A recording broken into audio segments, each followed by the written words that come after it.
Hey everybody, welcome back to the Note Investing Strategy Hour. Uh, my name is Kade.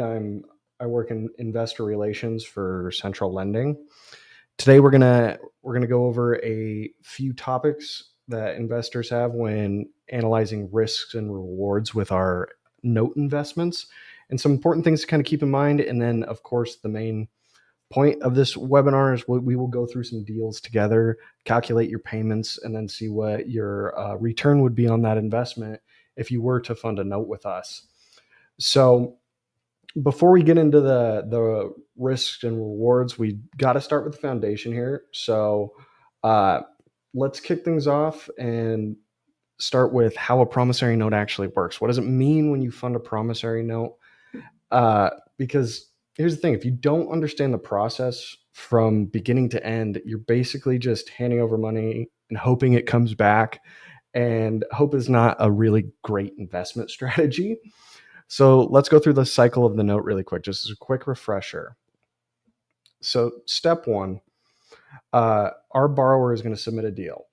This could be someone flipping a property, maybe building a new rental, or rehabbing a home in a growing neighborhood. They bring us the opportunity as a nationwide private lender. We'll review that deal. This is where we go into step two, due diligence and underwriting. This is where we kind of put the deal under a really thorough microscope. We're not just looking at the borrower and saying, okay, yeah, he looks great. Even if it's a repeat borrower, we still go through this due diligence process. We don't just say, yep, looks trustworthy and take everything at face value. We do dive deep into this loan. We're digging into every detail, credit score, income, assets, their past performance on other loans if they are a repeat borrower with us. And on the property side of things, we do check the value, ARV. We make sure that there's no liens in place, make sure it has clear title before we close it. And on the property and we dive into that, and we're essentially acting and doing a full due diligence on it through the borrower's finances, and then make sure the property is free and clear. Once that's complete and we decide, yep, this is something we're gonna move forward with, if it all checks out, we're moving to closing. The loan is funded and we close it at a title company. That's where all the legal docs are recorded. Documents get signed, money moves, and then the liens are recorded for us. I like to kind of joke. This is kind of like the wedding ceremony of the deal. The borrower says I do, we say I do, and then the title company is the priest making it official. We record that, and only instead of champagne or anything like that, there's a wire transfers, and then the borrower gets to purchase the property. But once that's complete, the loan is then onboarded with our servicer. We use FCI servicing. Some other operators may use some different ones in the industry, but we are a partner with FCI. What they do, their job is to collect the monthly payments, distribute them to the right parties, and then handle the payoffs when the borrower exits. So you don't have to be a bill collector chasing checks. That's their entire job. As well as making sure insurance and taxes are current on the deal. So there's nothing put into jeopardy in that situation. Um, once that's done, I will then market it to our investors in our database that we have that have raised their hands and said they're interested in funding notes with us. I don't mean we just put it on a market. I will individually send people these deals, and then you will be able to receive a full loan package where it's the loan amount, borrower credit, goes through a background check on the borrower, any previous deals they have had with us, and then their real estate owned, and then down payment, interest rate. It's sort of your dating profile you get to see before you decide it's somebody you want to move forward with. And then step six, what we do is you decide if you like that deal. If you do, you fund the loan. Once you fund the loan, the documents are recorded at the county level. So the first document we put in place is a settlement statement that we'll sign. It's a document between Central Lending and you as the investor. It highlights all the legal outlines that we will assign you the mortgage, that this will then be recorded on the county level. That's what makes, once that's signed, we receive funds. We submit the docs to the county for recording. That's what makes it officially binding as the lien holder, and it's legal in the event that the borrower would get into a situation where you would have to foreclose. Then step 7 is the borrower starts making their monthly payments, and those payments go through the servicer, and then they're distributed to you, the investor, and then you receive your monthly cash flow. Super simple and steady, as long as everything goes right. And finally, once the borrower completes the project, whether it's selling, refinancing, or whatever their exit strategy is, the payoff the loan and they pay off the loan in full. The servicer processes that payoff, and then they will distribute that payoff back to you. So that's the cycle. Borrower submits, we underwrite, loan closes, it's boarded with the servicer. I market it to our investors. Investors fund it. Docs recorded. Payments are made. Loans paid off. Is our standard process. And of course, in that cycle, if the investor doesn't fund it, Central Lending does keep that loan on our portfolio for our funds that we have. It's a super simple cycle, but it's goes into a team dynamic when you're working with an operator and an originator of notes. So it's kind of like a relay race where it starts with the borrower. They hand it to us during underwriting. We decide if this is a deal that we want to fund. If it is, we will then hand it to our title company to make it official. And then if it's something that you want to, as an investor, want to fund, we'll hand it to you to sign the documents. And then we'll hand it to the county to record, and the borrower, the servicer, is the one who finishes it. Once the deal is complete and the borrower completes it, the servicer will return your funds to you. And once now, a kind of a common question I get is how long does that initial process take from if you decide if you want to fund it and moving forward? The longest part in the note funding process for an investor is finding a deal you like. It depends. So some people know exactly what they want, and as soon as I send them a deal, they'll say, "Yep, this is right in my box." They fund it. We send docs, and it's done within a few days.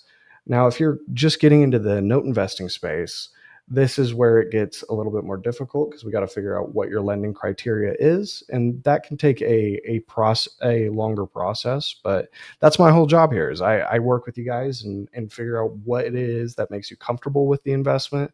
And then when you go on and get a little bit more established, you can figure out if that's what a lending criteria you want to go forward with. You don't have to abide by Central Lending's strict lending criteria. There may be things that are more of value to you than it is to us. And another question that kind of goes along with that I usually get is what happens in this cycle if it doesn't pay? Do they go to collections? No, that's the servicer's job. We'll reach out. We'll handle the borrower payment collections if there's any issues, and then we'll kind of touch on this later in the presentation, which if it's a complete non-payment if it doesn't work.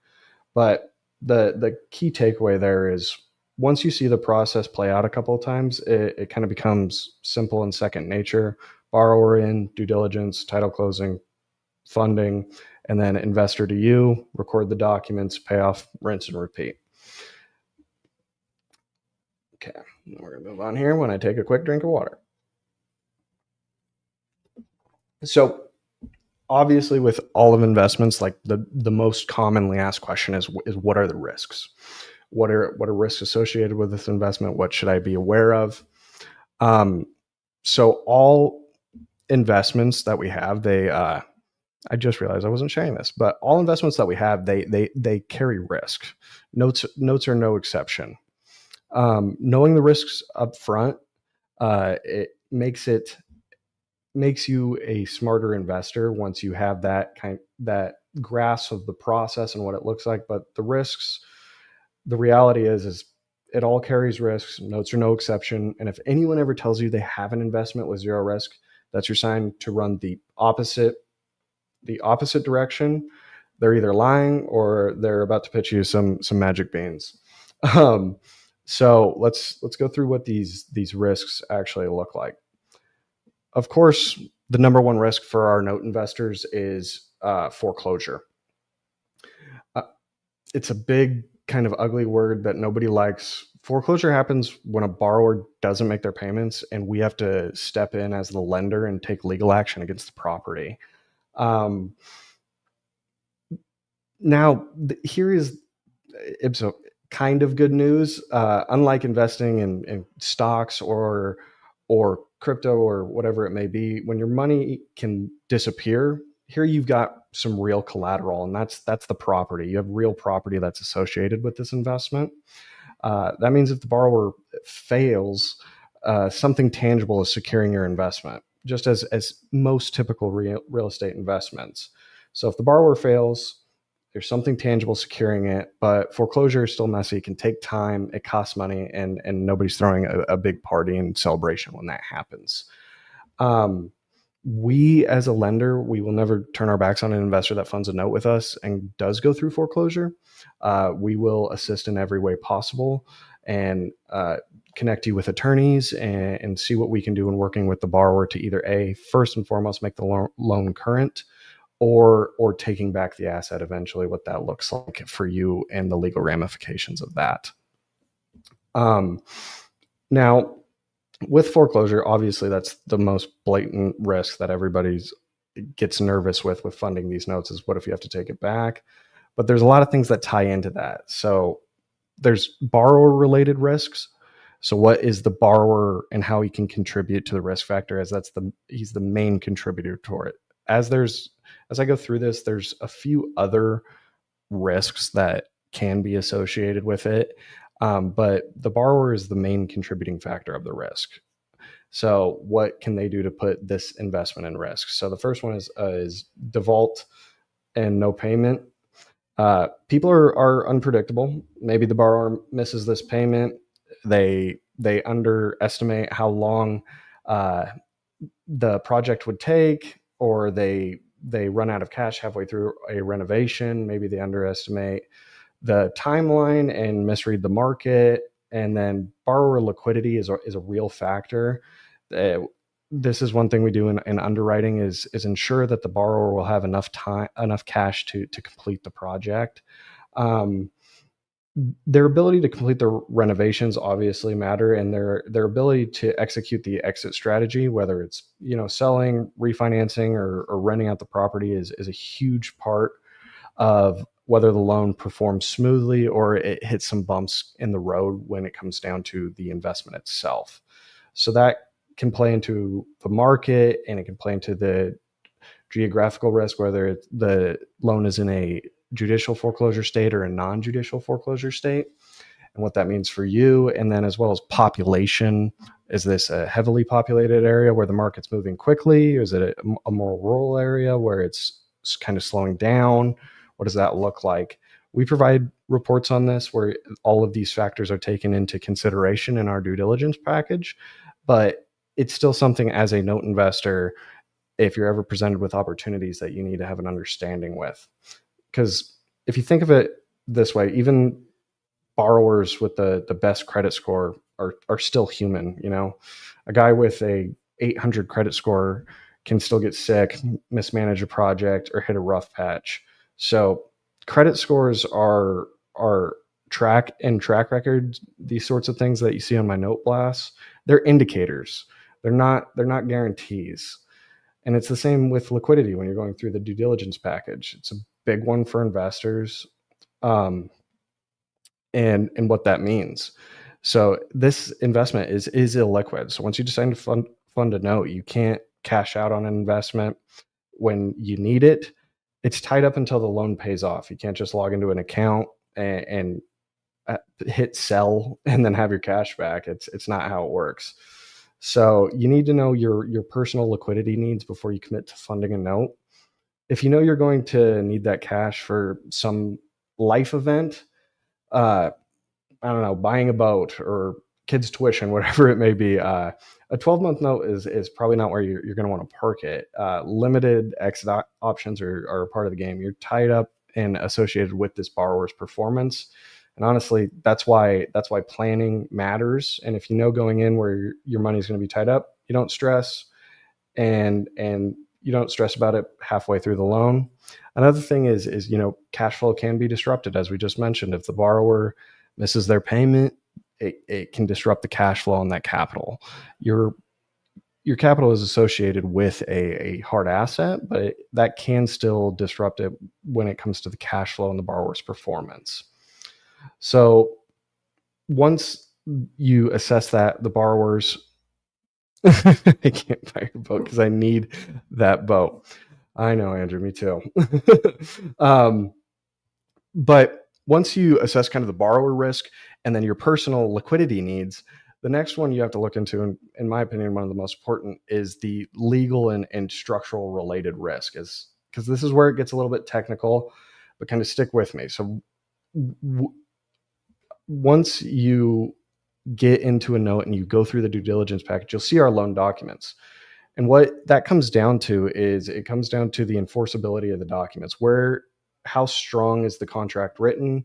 Are you ensuring that the collateral you're claiming is recorded documents with the county enough to stand up in court? Are we properly secured against the property so you actually have a claim if the borrower does go into foreclosure? And then you've got the big difference in judicial and non-judicial states, as I kind of just mentioned. Some states uh, require judicial foreclosure, which means you're going through the courts, filing paperwork, waiting months, sometimes years. The borrower has the chance to plead their case in the court, and then there's some states like Georgia that allow non-judicial foreclosures, which is faster, cleaner, and cheaper, where the property sits geographically can have a big impact on what it takes in the borrower and the borrower entity structure. But the main point here is when you fund a note, the legal documents need to be up to par and recordable with the county, so you know that what you're funding gives you ground to stand on if it does go into default. For an example of a client I have that is just came to me with a note he had. He came to me and said, Kate, I had this note I funded. It was for this property in Ohio, and he's been doing great. And it came to the maturity date, and he didn't reach out to me. He's not in contact with me, and he's no longer paying. And I asked him, well, can you send me over your note documents? Can you show me what you signed that secured your capital and this collateral, and what that means for you? And he sent me this docs. I'm not kidding. It was, I think, maybe a 2-paragraph Word document that says, I am taking money from this investor in his name for rehab loans on this property. This loan is secured by the rehab funds on this property. It was basically unsecured loan. It was nothing more than a signature loan. But he had thought, because he had dove into notes and thought this was a great investment, wasn't super familiar that this meant he would have a position on the loan to foreclose if this borrower then stopped paying him. But digging deeper into the file, when he sent it to me, that just showed that all he had a note against was was the rehab funds on the property. It wasn't secured by an actual lien. There was nothing tying his capital to collateral other than a signature loan.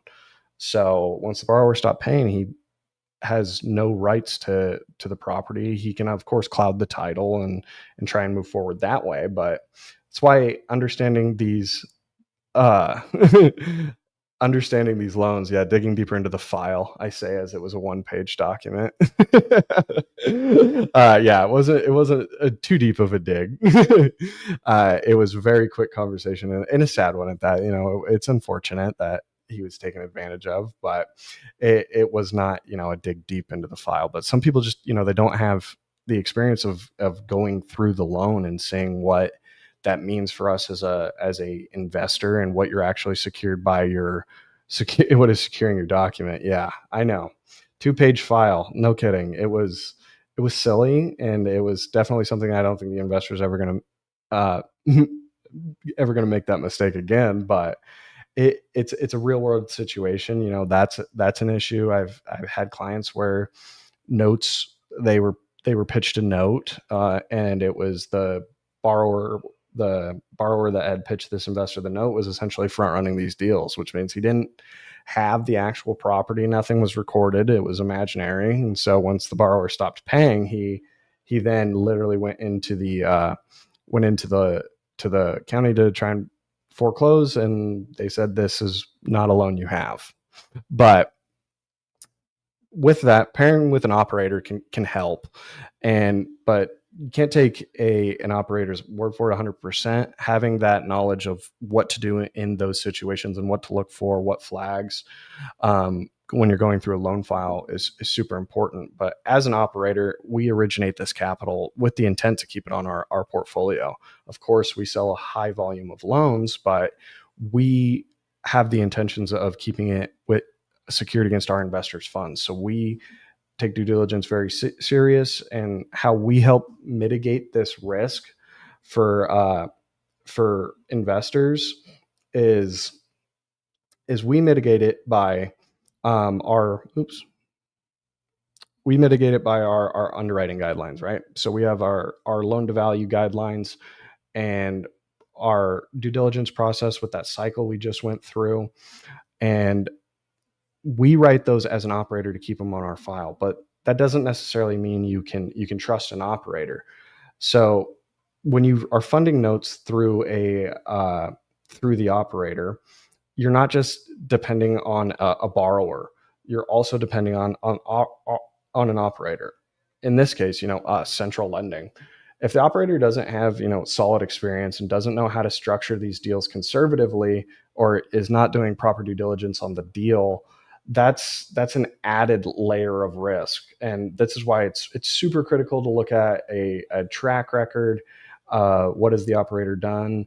And what is their system? What does the process look like? Why are they selling the note?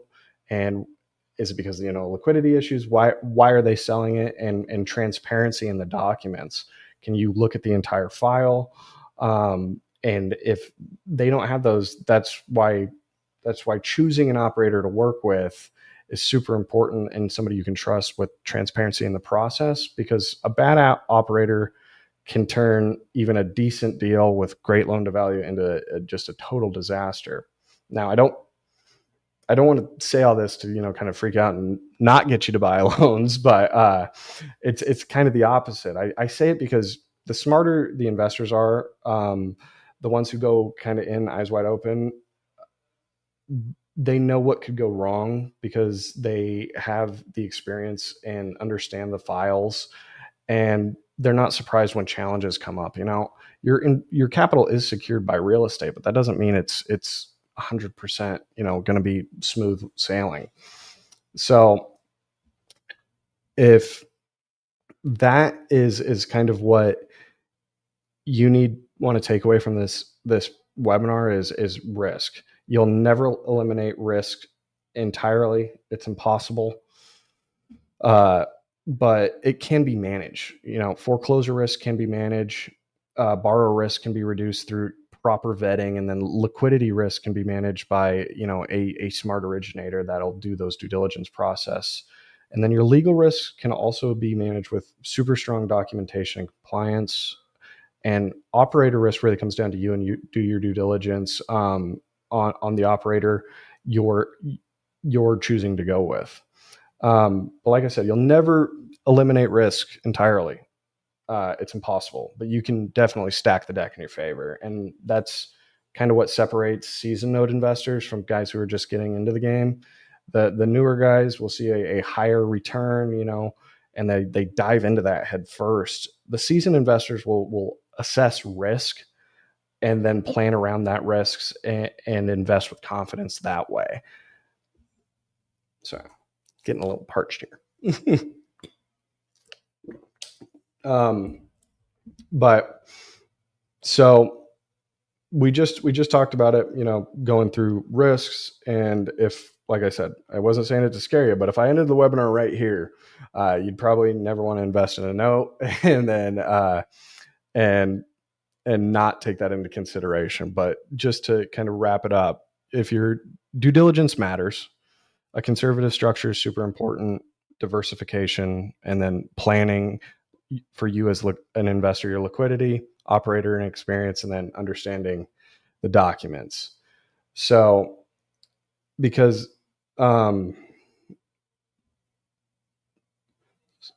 sorry, this just popped up here. That will ultimately tie you to a smarter investor, and it'll make these due diligence process even more simple for you. Now let's talk about reward and what that means for you. So going with an operator you can trust is super important, an originator. So at Central Lending here, we have a 98% principal return rate. So that means nearly out of all the loans we've originated, we've gotten our principal back. But that's not a number you throw around lightly, and it's a number you need to ask these operators. Now, transparency is huge. We operate 100% with transparency and allow you to see any document you want to see in our underwriting process. But that just comes down to what we see as an investor and what we see as an operator. So what that comes with is your reward potential. Why do investors choose promissory notes in the first place? Like, what is this something? Why is it so attractive? Why not just leave the money sitting in the bank or put it in a stock market or a money market account and get a nice return? But the first reason is predictable cash flow, right? It's a deposit with little to no work. Once the due diligence is complete, not every quarter, not once a year, but steady cash flow. And it's kind of like getting just a paycheck from your money. Of course, it's secured by the borrower, but this isn't owning a rental property. This is owning the paper on it. So you're not dealing with tenants. You're just getting a paycheck from the borrower that is then trying to execute their loan. So you see that, and then of course, as the notes do offer attractive fixed returns. Upfront, you know what you're going to earn. You don't wake up one morning and wonder, did I lose this in my portfolio? What happened? Your rate is clearly defined from the beginning, and that kind of clarity can give investors a peace of mind with their capital being deployed into an asset, even though it's not as illiquid as this borrower is also an investor, and they're trying to execute this loan so they can make money. So in order to do that, they have to pay you first as the investor. But with that is your third reason. This one's huge. Of course, I've talked about it a lot. Your asset is backed by a tangible asset, real property, not a stock, not a startup idea, but bricks and dirt. Your money is secured against that collateral. You can literally drive to it if you wanted to, or fly if you're flying around the country.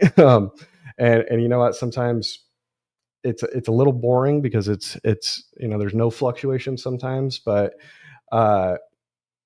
sometimes boring is cool. Notes don't have kind of the drama and the volatility of that. Of course, if a borrower does stop paying, you get into that volatility side of things. But they're steady, super predictable, and reliable. But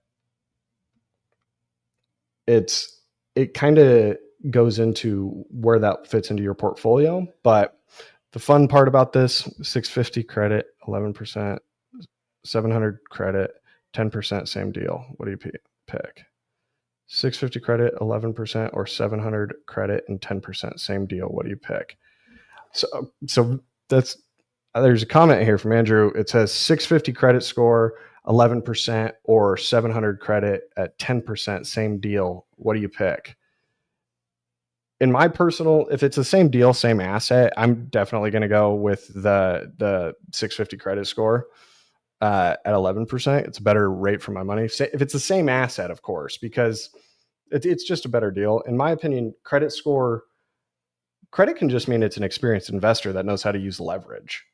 650 credit isn't terrible. It's not great, but it's not terrible. That 11% would be attractive if it's the same asset.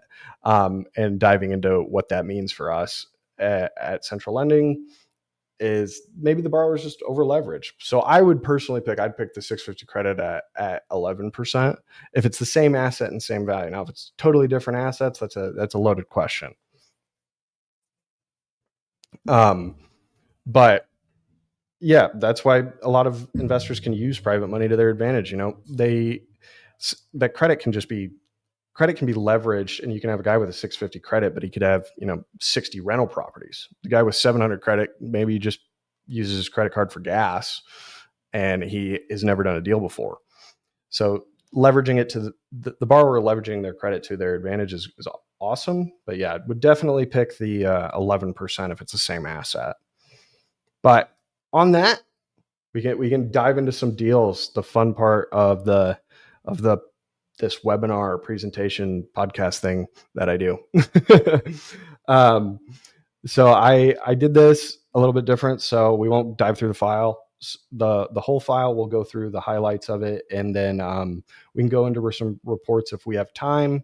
But I broke down the payment for you as an investor and what you can see and what it means. So this loan is at a Hatfield Little Rock. Now the loan amount here is $106,162. Super funny number, right? Not $100,000 even, not 110, but 106,162. I always laugh because borrowers never seem to ask for a super nice, flush, simple. There's always like a little tiny chunk they may need to make a deal work. And the investor pass-through rate on this deal is 10%. So the investor who funds this deal will receive a clear fixed 10% on their capital. Simple. Borrower's credit score, kind of touching on this, is 734. That's the kind of credit score a lot of banks would like to see. And this guy's by no means a new borrower, has a track record with over 100 rental properties. 200 is crazy. At that point, you're not really like a landlord. You're basically running an empire. So what does that mean for you as the investor? It means you're working with somebody who's not figuring things out for the first time. They've been through the ups and downs and the property management. This investor personally is a repeat borrower with us, but he knows how to keep tenants, handle repairs, and exit deals profitably for his portfolio. So with this deal, I broke down the payments for everybody to see this. Jonathan asked, what's the minimum investment amount? So on notes, our minimum note, we usually see deals right around our lowest I've seen on the portfolio. It's 50 grand. Central lending won't turn away deals because of the amount, but lowest I've usually seen is right around $50,000, and that's rare. Our average loan amount is over $150,000. But Jonathan, if you are looking for a deal specifically and you have an amount you don't want to exceed, I will shoot you an email and we can schedule a call, and I'll dive through that with you and see if we can find a deal that fits your portfolio. But with this loan in Little Rock, what the funding breakdown is for investors is, so let's say if you as an investor, you fund this on Friday, so tomorrow, you have a total loan amount of $106,162.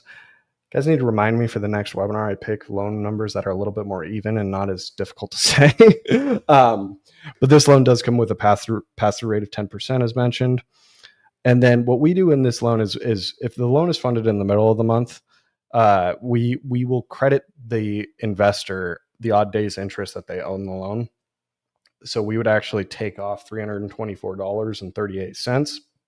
So the total amount that the investor would have to wire to fund this investment is $105,837.62. The reason we do that is because we as the seller are going to take the October payment, and then the first payment the investor is going to receive is the November payment. So that's the reason they underfund it. And once the loan pays off, you'll receive the full total loan amount of the $106,162. But you underfund it because that loan, we're crediting you the odd days interest that we own the loan as well, and that you're funding it. And our borrowers make our payments typical as in arrears. So breaking down this payment, The borrower's payment on this loan is in total is $950.15. So if you remember earlier, I mentioned what's why do investors sell loans, and why is it being marketed to you as an investor? Why do originators sell loans, and why is it being marketed to you as an investor? And where are they making money on this loan? So this is where central lending makes money on this loan, is it's profitable for our fund investors. So the total payment the borrower has is $950 and $950.15. We originated this loan at 10.74%. So for this use case, we sold it to the investor at 10%.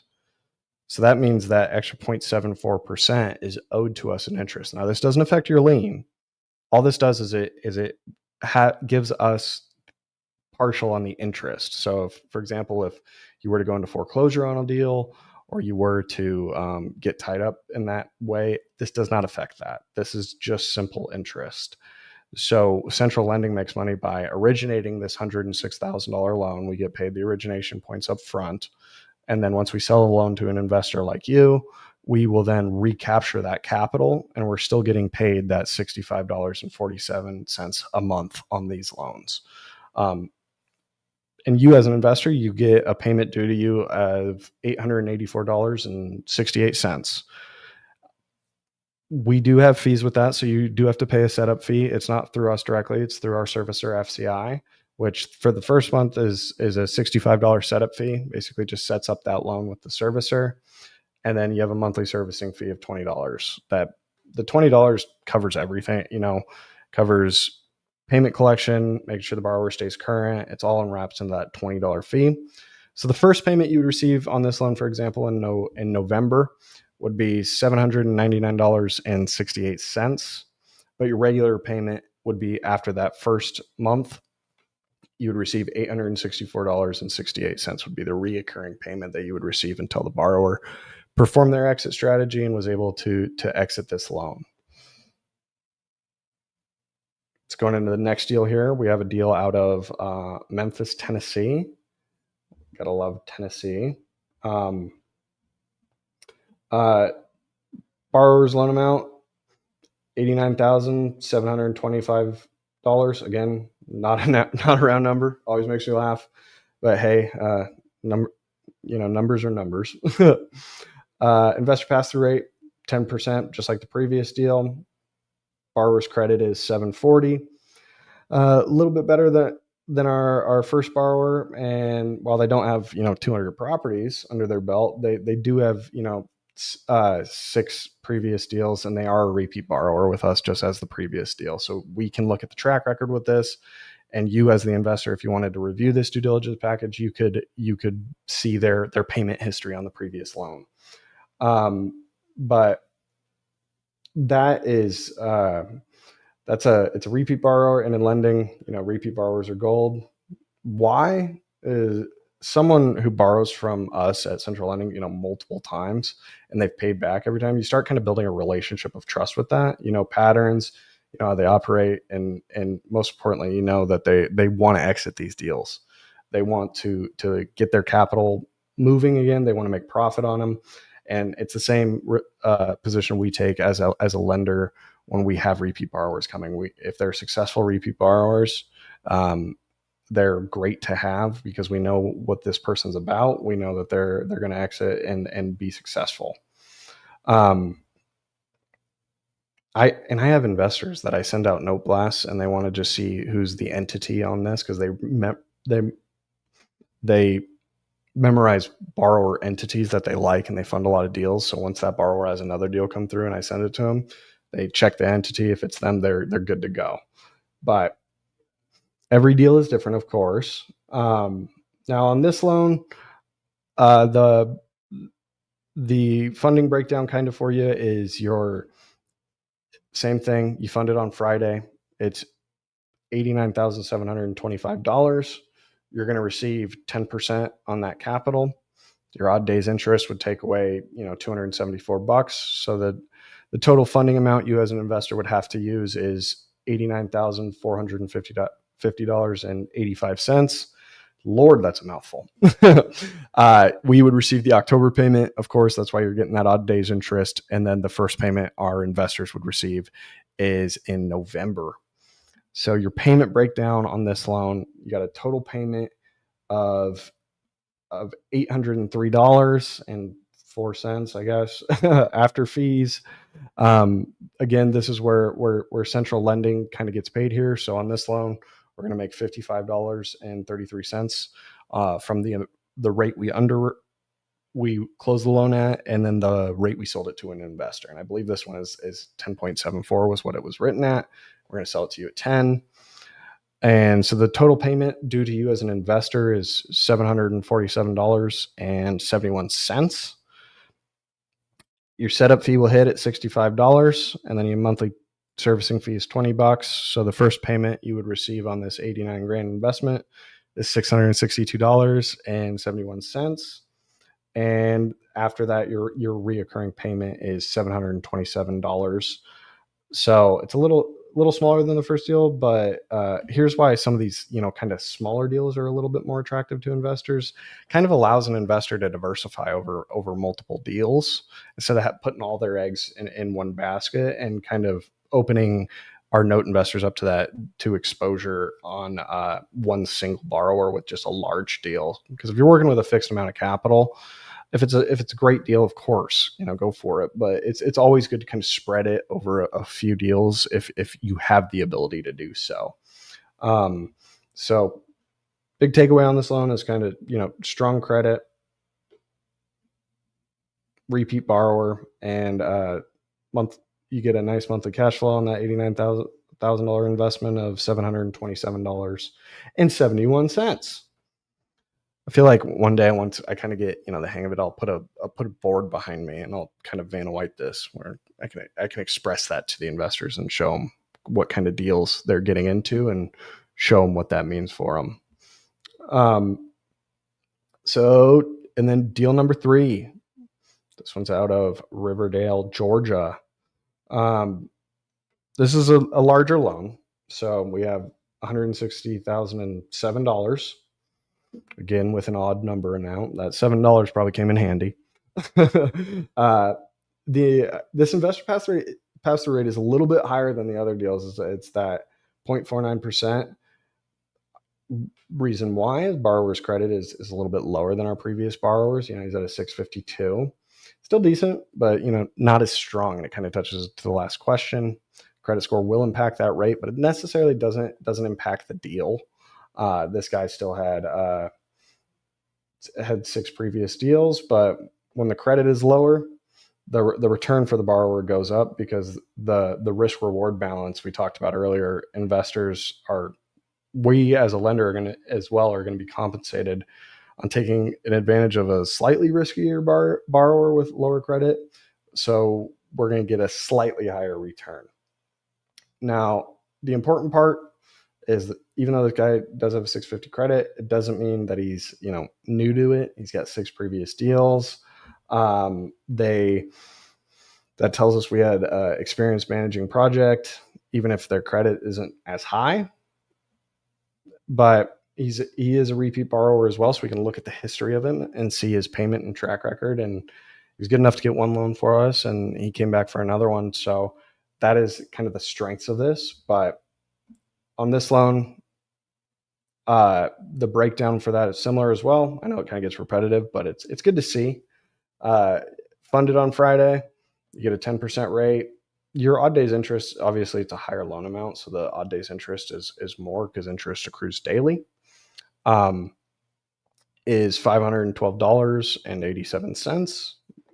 You'll receive the 10-1 payment, and then we as the lender will receive you as the investor will receive the 11-1 payment, and then we will receive the 10-1 payment. So let's break down your payment. This loan, the total payment made by the borrower is $1,532.07. What is central lending making on this loan? So once the loan is sold, we will have interest due to us at $133.34. That means the total payment due to the investor, you, if you were to fund this deal, is $1,398.73. Of course, you have that setup fee, $65, and then your monthly servicing fee is $20. So your first payment you'll receive is $1,313.73. And then your normal payment is $1,378.73. And then once the borrower exits, you'll receive that full capital back, and then you can come to me and we can deploy it some more. But it's a nice chunk of monthly income. And what I always compare people to is with these higher loan amounts, of course, and it works with our lower loans, is if you were to purchase a rental property for that price in your market, what would be the rental income you would get? And it's a good evaluation if that would fit into your portfolio. So if you like hard assets, notes are a great option with that. But this, of course, you're not dealing with tenants. You're not have to set money aside for vacancies. It's just straight income, and it's a nice chunk. So let's think about that. Every month you're putting in 159,000. You're receiving over $1,300 in cash flow. Strong return. Again, really predictable. Structure's clear. Borrower has a track record. And you as the investor know exactly what to expect in your monthly payments. And at the end of the loan, their principal, they get that entire loan amount back on top of the payments. So the deal really highlights all kind of options on the spectrum. Not every borrower is going to have perfect credit, but when you combine experience, conservative structuring, and a slightly higher rate, the deal can still make sense, right? And it can still give us strong returns. And that's where kind of Andrew's question, where it says 650 credit score and 11%, or 700 credit score and 10%, what would you pick? That's where you as a lender, you have to make that decision. What's important to you as an investor, and what that means when you go to fund these deals. Does credit, mean that to you? Is that the high stake you want to do, or is it experience? Or is it the loan to value, or is it the loan to cost? What is the most important option for you as a lender, and where does that lie for you? But those are 3 deals I have for you, and I'm going to send these out again on a note blast. And at the end, I do have some questions that were sent to me last time that I didn't get, and we'll go over those. But of course, if you want to schedule a call with me, you can scan this QR code. I'd be happy to chat with you and see if we can find a deal for you.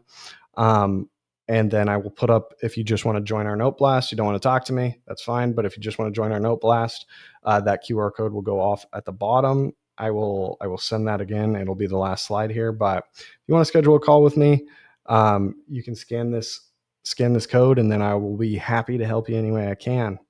But going into that, let's go through some of these questions I got from our previous webinar we did. I hope you guys noticed I did get a cool background now and a mic, so doing professional. But I did have some questions I didn't get to, and I'm welcome to put questions in the chat, and I'm happy to answer them. But these were some that I didn't get to. So the first question I get: do I personally invest in these notes as well? Is yes. I'm in these deals every day, and I get loans brought to me that people are trying to sell. So I have my hands in these deals in every way I can. It's my main job here is selling these loans.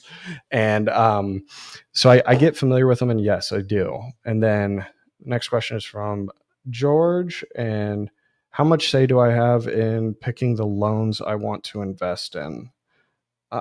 All of it, 100% of it. You have all the say you want, and you can pick what is important to you. Like I had mentioned earlier, just because central lending has our lending criteria doesn't mean that what we assign value to as the highest peg means it's going to be the same for you. So when you get familiar with notes and the deals you kind of want to fund, it will help you build your lending criteria, but you have 100% say in it. If you don't like deals in Texas and I send a loan out in Texas, you do not have to fund it. You can always tell me no, and we'll find you a new deal. Loan sales it's a longer turnaround process. It's not just give and go. And what I send you doesn't mean that's all you have, but you have 100% control and the say in the loan. And and picking what you want. And then the next question I have is from Ryan, and it says, how do you screen borrowers to make sure you're not lending to someone who's a risk?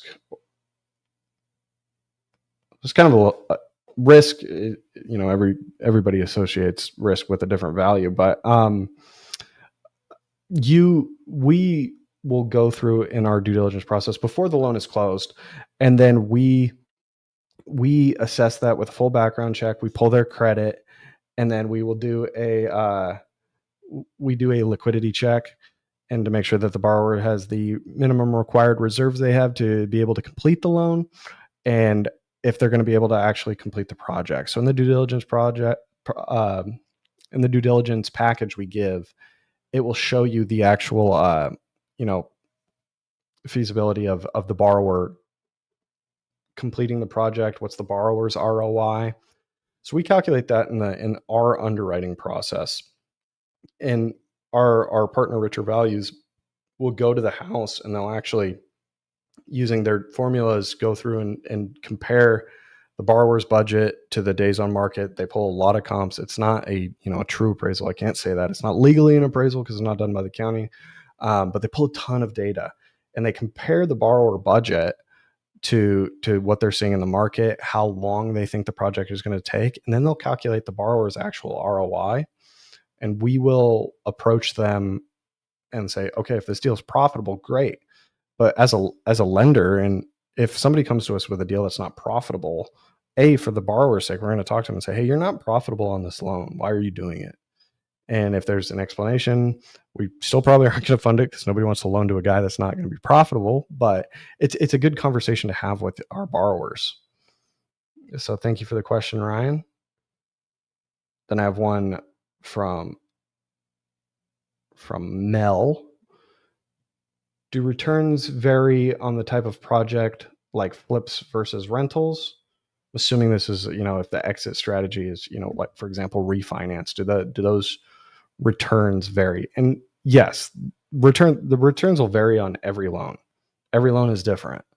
So there's not a set return that you're going to get on, 10 deals.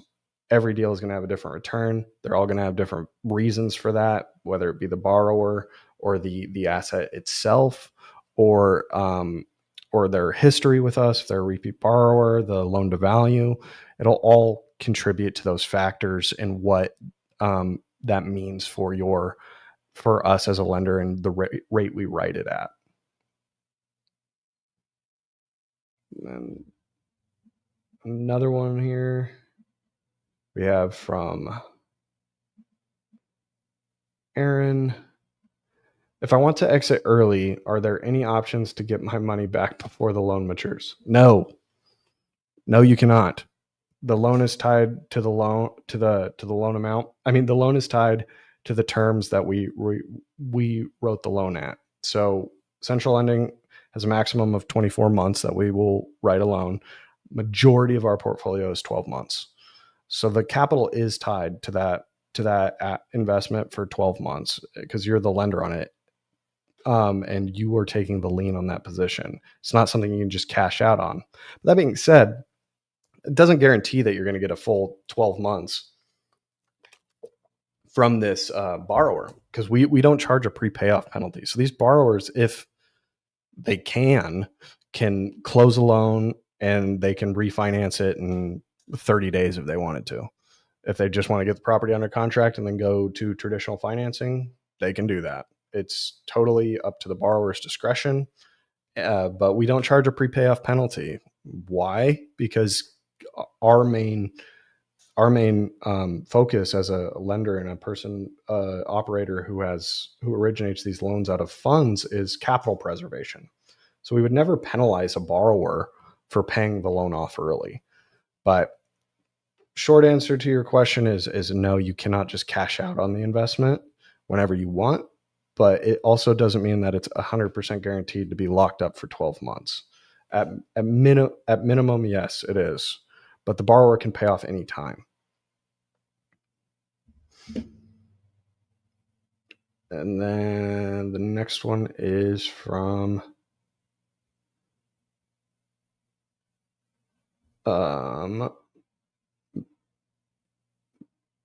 Melody, which is, what happens if property values drop during the life of the loan?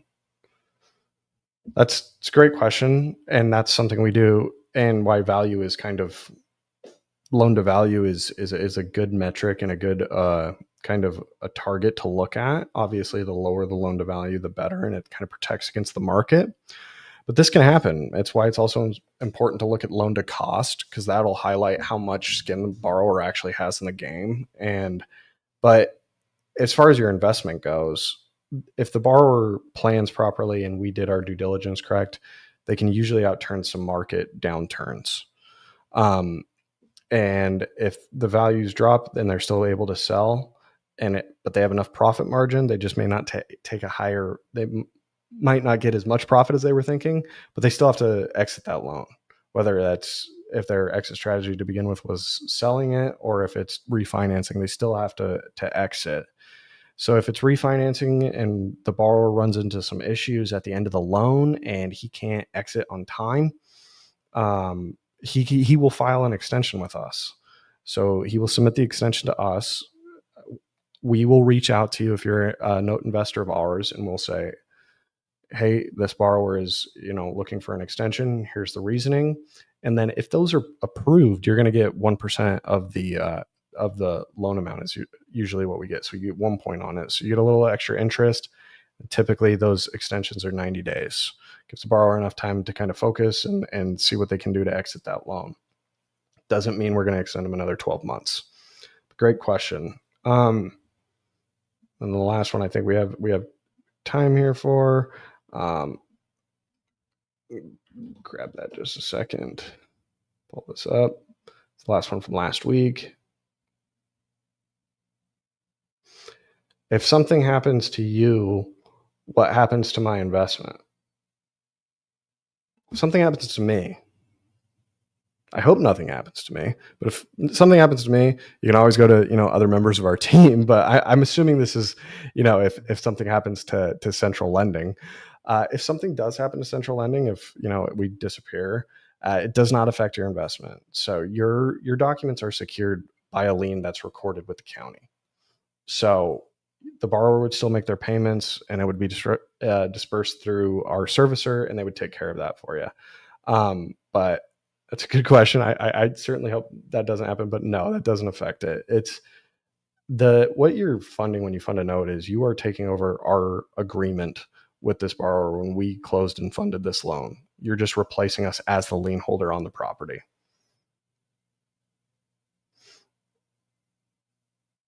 And then the last question here I have time for is from Richard. What's the difference between investing in a single note versus your fund? So as a super simple term, when you're investing in a single note, is your capital is tied to that one individual asset. It's non-associated. It's that one asset. If that goes up or it goes down, it's associated with that one individual asset itself. Versus when you invest in our fund, you're diversified against a pool of notes. So, but when you're investing in that single promissory note, if something goes bad with that promissory note, you are the first lien holder on the property. You can then take back that asset and foreclose on it. So you have complete ownership rights, versus the fund, you have ownership rights over a pool of notes, and it depends on your ownership percentage. Now, if this question is pertaining to our fixed rate option in our fund, which you do get a promissory note for, that is a position in the debt stack, which you are paid before the equity partners, and it's a promissory note against the fund and all of its assets. So super simple. Single promissory note, like the deals we just went through, is one asset. It's tied to one loan. You're in the first lien position on that loan. If the borrower stops paying, you can then foreclose on that asset. And then our fixed rate options in the fund is you're over a pool of notes. So it's a large swath of notes. Okay. Looks like this is the last one I can find seriously. What's the smallest amount someone can test this out with before committing bigger dollars slash money? Dollars slash money. Thank you, Ryan, for that question. The smallest amount that I always say investors should stick with is $50,000. I mean, to be completely transparent with you guys, like $50,000 in a note for us is few and far between. Where you get into like we have a lot more options to send you is 75 to kind of 90. Sometimes we'll get deals under 60. 50 is kind of rare, but it doesn't mean it can't happen. But minimum, you're looking at $50,000 to invest in. And then if for record's sake, if somebody approaches you with a loan that's smaller than that, you need to question what position you're in. Doesn't mean that you can't invest in like second or third position notes, but just understanding that you're not in the first lien position. So if the borrower doesn't make that payment, you can't foreclose on them. But for us, we only do originate first lien position loans, and the smallest we're usually looking at there is around $50,000. But thank you guys for all the questions. Again, scan this QR code. You can schedule a call with me. I'll cherry pick some deals for you out of our portfolio.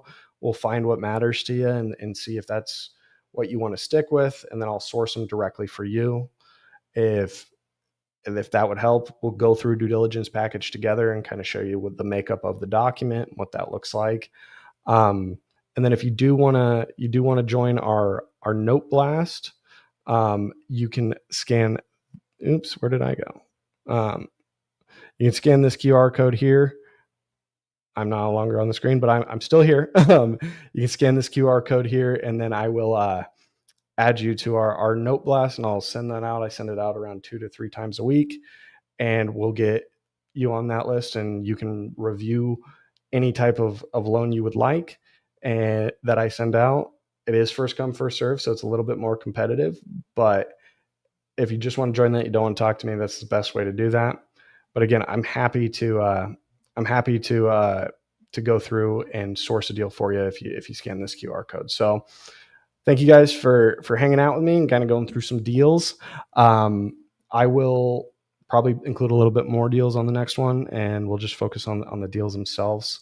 But it's always good to provide a little bit of education when it comes down to that thing, so you understand what you're investing in. But thank you all for joining and hanging out. I appreciate it. Another question. I didn't see this 402. I want 800 credit, 25% loan to value, and 15%. Andrew says, if you want to invest in that loan and you can find that loan, let me know. Because I don't think a borrower with 800 credit and has a loan that has 25% loan to value is going to pay 15%, which is a good question because everything comes with takeaways. Do you want a better rate? Do you want a higher ROI? Then the deal is going to be a little bit not worse, but it's not going to be as strong for sure. You're not going to get a 25% loan to value with 15%, which is a funny question because that is something that happens. You want everything perfect, but you also want to be paid the highest rate. No, that will not happen. At least not here. We would never charge a borrower 15% if they had a 25% loan to value and 800 credit. But exactly, Heather. Hair on the deal at that rate. Something's going on with it. It's 25% loan to value, but it's I don't know. The house doesn't exist. It's fake. It's a conspiracy. But anyway, all right, guys. I thank you again for watching with me and hanging out. And then I will see you next time.